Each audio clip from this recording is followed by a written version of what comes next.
Bom, pessoal, vamos lá então para a nossa resolução de exercício. Para que vocês tivessem aí uma lista sempre à mão, caso vocês quisessem analisar os exercícios que vocês fizeram e analisar todas as resoluções.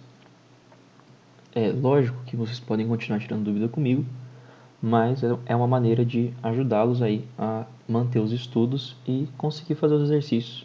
Eu acredito, dentro de um entendimento legal aí, tá bom?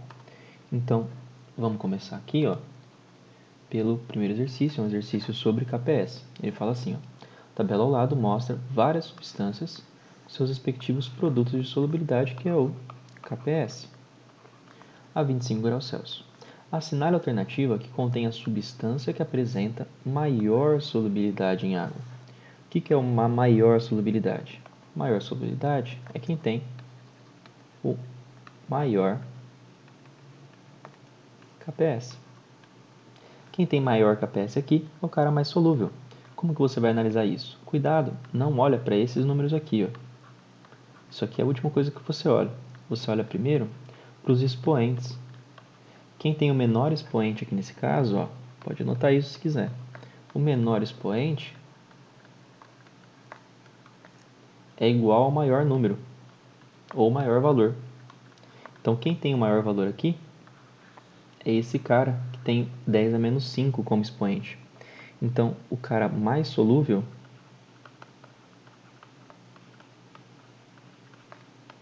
é o Ag2SO4. Mas atenção, pessoal, existe uma outra maneira de calcular esse KPS, tá? De calcular essa solubilidade, que eu vou mostrar essa semana para você, se você estiver vendo esse vídeo antes dos vídeos da semana, saiba que vai ter uma outra maneira, beleza? Aqui é só olhar mesmo o KPS, esse exercício é só para usar aquela informação que eu passei na última aula, que quando você quer calcular a solubilidade de um produto, de uma substância, você simplesmente olha para o valor de KPS dela. Quanto maior esse valor, mais solúvel ela é. Depois nós temos aqui um segundo exercício também sobre KPS, que ele fala o quê? Você contém 3 cátions, o cátion A+, o cátion B+, e o cátion C+, todos numa certa concentração, 0,1 mol por litro, e a esta solução você gotejou hidróxido de sódio, que é o NaOH, através do NaOH. O que vai acontecer? Quando você misturar OH- com esses cátions, você vai produzir as suas respectivas bases. Opa, aqui é o B. E o que acontece aqui? Todas elas precipitam no formato sólido. Por quê? Porque eles têm valores de KPS muito baixinhos, eles não são muito solúveis em água.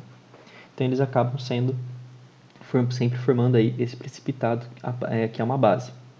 E o que o exercício te pede? Primeiro, ele te pede para determinar a ordem de precipitação. Quem que precipita primeiro aqui? Quem precipita primeiro, pessoal, é o cara menos solúvel. Quem for mais solúvel vai demorar mais para precipitar, porque vai aguentar ficar em água por mais tempo. Quem tiver um KPS mais baixo, quem for menos solúvel, vai ser o primeiro cara a precipitar. Um pouquinho de OH vai ser suficiente para precipitar ele. Quem que então vai ser o menos solúvel aqui? Quem que vai ser o primeiro a precipitar? O primeiro vai ser o C+. Por quê? Porque ele tem um KPS menorzinho, menos 16. Depois dele, nessa ordem, ele vai ser o mais apto, então eu vou colocar aqui que ele é o menos solúvel, então eu vou colocar aqui ele é menos solúvel que o B tem um KPS um pouquinho maior, menos 12. E o último a precipitar é o AOH, ou é o A+, porque ele tem um KPS maior, então ele é o mais solúvel de todos. Na B ele pergunta, calcule a concentração de hidroxila necessária para cada hidróxido precipitar. Nesse caso, como que você pode fazer? Pega o valor do KPS. KPS é igual à concentração do cátion, vou colocar aqui como exemplo só o A+, vezes a concentração do ânion, que é o OH-. Aqui nesse caso, pessoal, nós não temos muito segredo para fazer.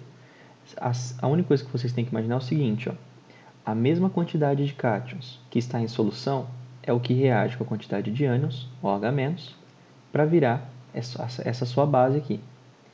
Então, uma das coisas interessantes que nós vamos observar é que a quantidade que eu tenho aqui, que eu posso chamar de x, é igual à quantidade que eu tenho aqui, que eu também posso chamar então de x. Ou seja, o KPS, em todos os casos, ele vai ser igual a x vezes x. Ou KPS é igual a x ao quadrado. Atenção, nos casos em que eu tenho um sal ou uma base que está na proporção 1 para 1, um cátion precipitando com um ânion. Eu vou mostrar para vocês um outro caso, uma outra situação depois, ao longo dessa semana, para que vocês vejam outras possibilidades de cálculo com KPS, que é um conteúdo que tem caído menos no vestibular, mas que às vezes pode voltar aí com força esse ano. Então, KPS é igual a x ao quadrado. Se você pegar e usar esses valores para todos os valores de KPS aqui, ó, se você usar essa fórmula para todos os valores, fica assim, ó. O KPS do A ficaria desse jeito. 10 a menos 8 é igual a x ao quadrado. X é igual a raiz quadrada de 10 a menos 8. Qual que é a raiz quadrada de 10 a menos 8? É só dividir 8 por 2. X é igual a 10 a menos 4. Ou seja, a concentração de OH- para o elemento A é 10 a menos 4. E aí você já pode perceber que o resultado vai dar mais ou menos, tá? Sempre aqui, o valor do expoente dividido por 2.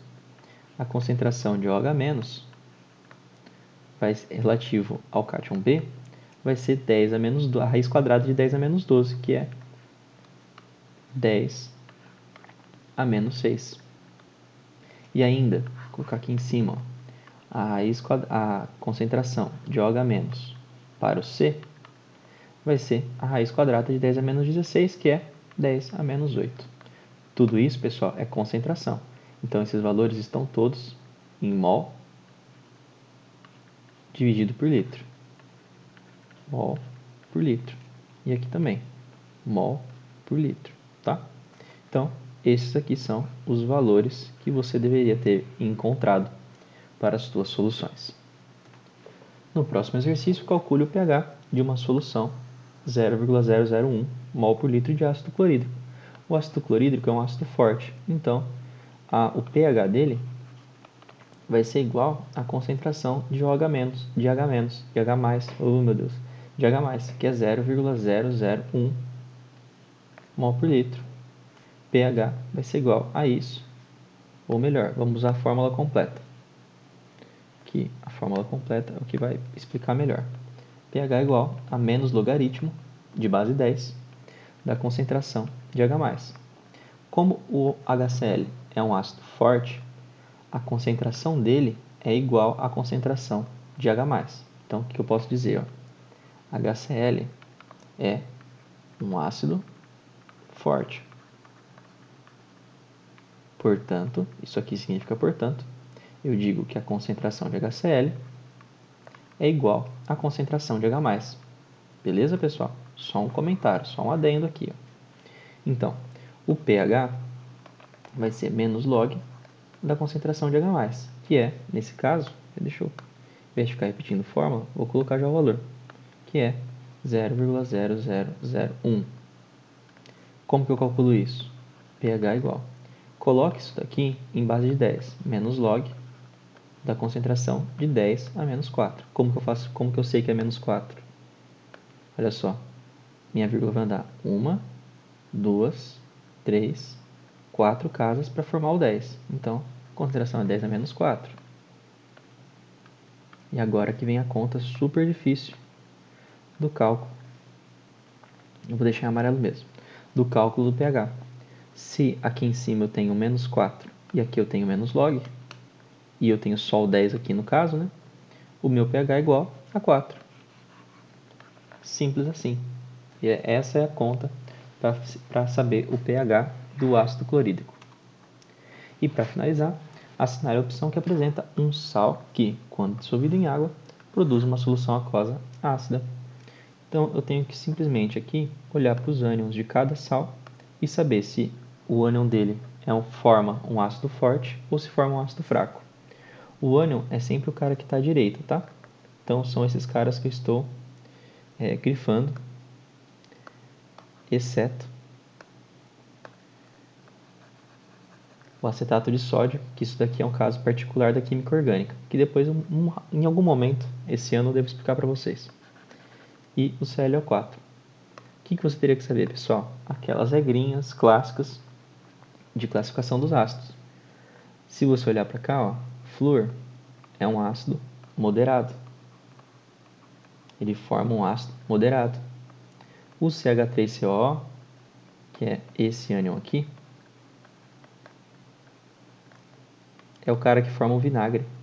É o ácido acético, que é um ácido fraco.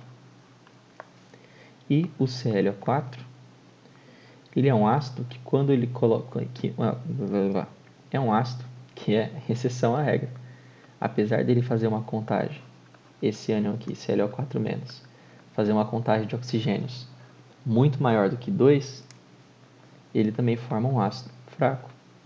Quem que forma então uma solução aquosa ácida, que vai ficar muito ácida no caso, é o Cl, porque o Cl forma Cl-, e Cl- forma HCl, que é um ácido muito forte. Pessoal, obrigado. Desculpa qualquer coisa aí. Às vezes eu fico meio perdido com as coisas que eu estou falando, mas é coisa da minha cabeça aqui, beleza? Espero que todos tenham entendido. Se você não entendeu alguma coisa, por favor, me pergunta depois lá no nosso chat do Teams ou me manda um e-mail para as contas que estão no Conexão Digital. Belezinha? Até a próxima e falou!